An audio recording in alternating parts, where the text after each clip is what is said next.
Halo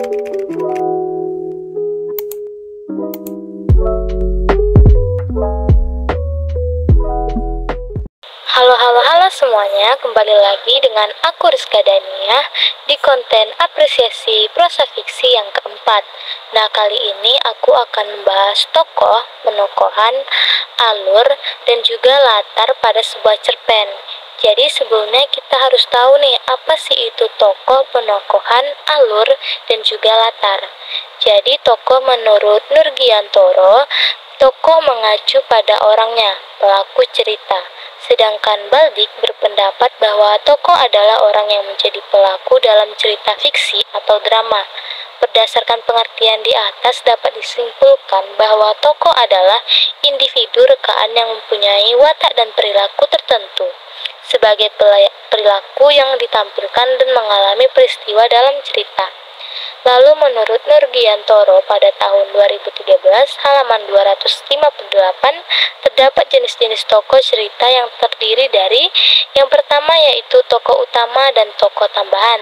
Tokoh utama merupakan tokoh yang paling sering muncul atau diceritakan dan saling berkesinambungan satu sama lain dalam cerita, sedangkan tokoh tambahan hanya sedikit muncul dalam peran cerita.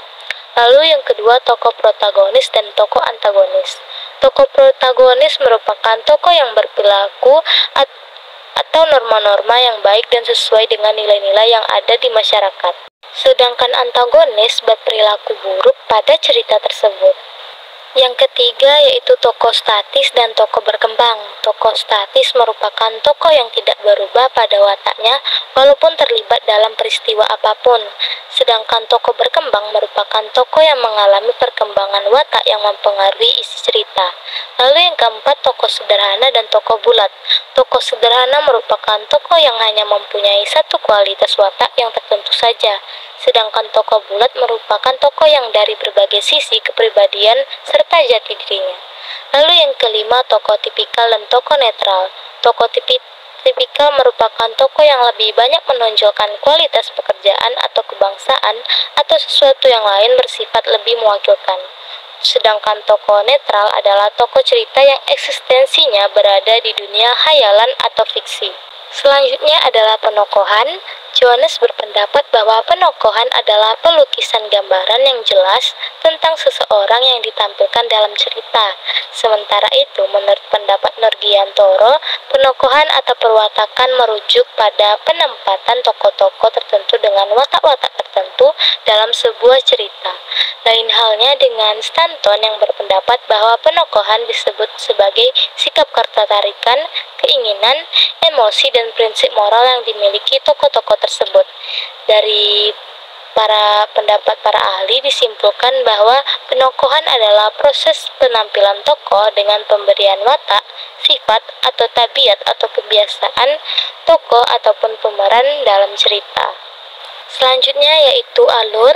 Menurut Aminuddin, alur adalah rangkaian cerita yang dibentuk oleh tahapan-tahapan peristiwa sehingga menjalani suatu cerita bisa berbentuk dalam rangkaian peristiwa yang berbagai macam. Stanton mengemukakan bahwa plot atau alur adalah cerita yang berisi urutan kejadian. Namun tiap kejadian itu hanya dihubungkan secara sebab akibat peristiwa yang satu disebabkan atau menyebabkan terjadinya peristiwa yang lain. Berdasarkan pendapat ahli di atas bisa kita simpulkan bahwa alur atau plot adalah rangkaian peristiwa yang dihubungkan oleh sebab akibat peristiwa yang satu dengan yang lainnya dalam cerita. Adapun macam-macam alur menurut Firdaus, di mana ada 7 macam alur, yaitu yang pertama yaitu alur maju. Alur maju adalah sebuah alur yang memiliki klimaks di akhir cerita dan merupakan jalinan atau rangkaian peristiwa dari masa kini ke masa lalu yang berjalan teratur dan berurutan sesuai dengan urutan waktu kejadian dari awal sampai akhir cerita. Disebut juga alur kognitif, tahapannya yaitu awal, perumitan, klimaks, antiklimaks, dan akhir. Lalu yang kedua, alur mundur. Alur mundur adalah sebuah alur yang menceritakan tentang masa lampau yang memiliki klimaks di awal cerita dan merupakan jalinan atau rangkaian peristiwa dari masa lalu ke masa kini yang disusun tidak sesuai dengan urutan waktu kejadian dari awal sampai akhir. Lalu yang ketiga, alur sorot balik atau flashback merupakan alur yang terjadi karena pengarang mendahulukan akhir cerita dan setelah itu kembali ke awal cerita. Pengarang bisa memulai cerita dari klimaks kemudian kembali ke awal cerita menuju akhir.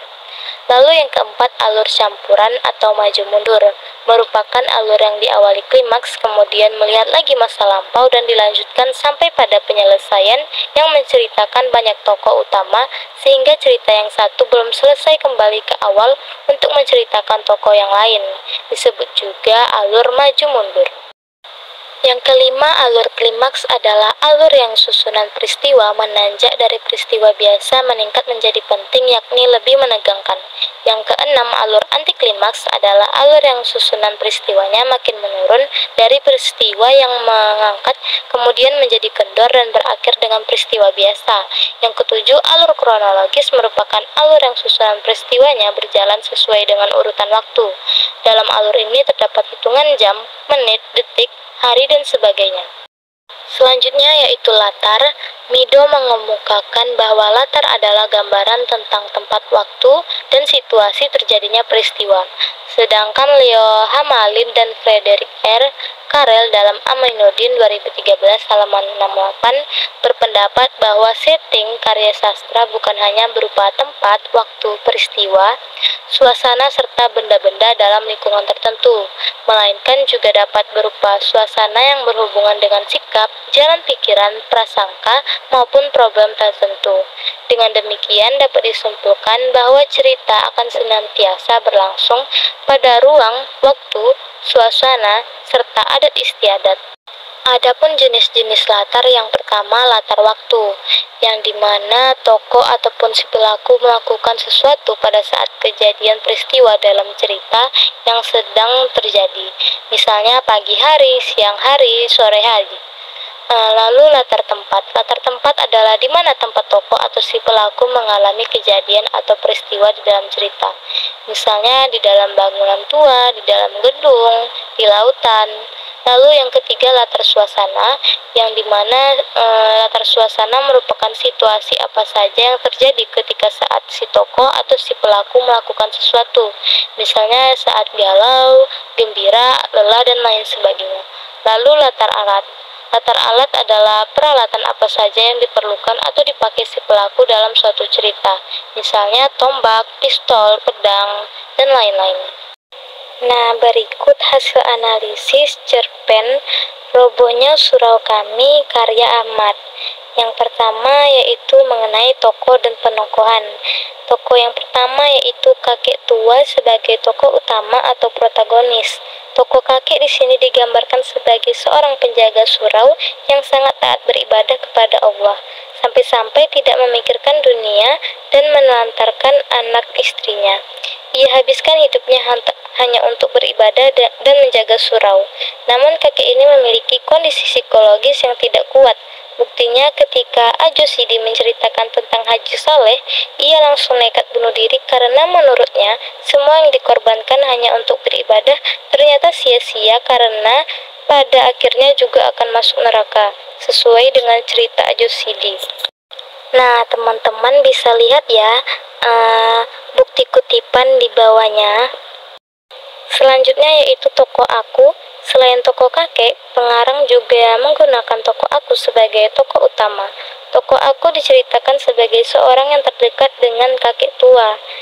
Ia sudah memiliki istri. Tokoh aku digambarkan sebagai seorang yang selalu ingin mengetahui hal-hal yang belum diketahuinya. Hal tersebut bisa kita lihat ya teman-teman di kutipan di bawahnya. Lalu ada tokoh istri Ajo Sidi, yang dimana tokoh ini merupakan tokoh sampingan karena kehadirannya dalam cerita tersebut hanya muncul pada akhir cerita dan tidak terlalu banyak berpengaruh pada cerita pendek tersebut. Hal ini bisa kita lihat dalam kutipan teks tersebut. Tokoh yang selanjutnya yaitu Ajo Sidi. Dalam cerpen ini Ajo Sidi merupakan tokoh utama yang mempunyai karakter antagonis, pembual dan tidak mau tahu. Dengan bualannya itu sehingga menyebabkan kakek tua meninggal dengan bunuh diri. Hal tersebut bisa kita lihat ya di kutipan bawahnya. Tokoh selanjutnya yaitu tokoh Haji Soleh, merupakan tokoh yang digunakan oleh Ajo Sidi untuk menggambarkan karakter orang-orang yang sombong, yang merasa dirinya paling banyak beribadah dan yakin akan masuk surga, tapi ternyata dia malah masuk neraka. Nah, bukti kutipannya bisa kita lihat ya di bawah teman-teman. Selanjutnya yaitu alur. Alur atau plot adalah rangkaian peristiwa dalam sebuah cerita yang antara satu peristiwa dengan peristiwa lain saling berkaitan. Nah, jadi hasil analisis cerpen robohnya Surau Kami ini menggunakan alur sorot balik atau flashback karena di bagian awal cerita sudah menceritakan tentang kematian sang kakek yang seharusnya kematian itu diceritakan di bagian akhir. Berikut bukti kutipan yang ada pada cerpennya. Selanjutnya yaitu latar. Cerpen ini menggunakan latar tempat, yaitu tempatnya ada di dalam desa, ada di neraka. Lalu pada latar waktu, cerpen berikut menggunakan latar waktu hari Jumat, bulan, dan juga tahun. Lalu selanjutnya yaitu latar suasana. Cerpen ini menggambarkan latar suasana yang menyedihkan sekaligus mengerikan. Nah, bukti kutipannya bisa teman-teman lihat pada PPT tersebut. Lalu yaitu latar benda. Dalam cerpen robohnya Surau Kami ini, pengarang cukup banyak menggunakan latar benda, yaitu bus, kulit sol panjang, dan juga pisau cukur tua.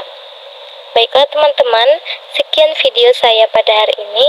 Nantikan video saya yang selanjutnya ya. Dadah!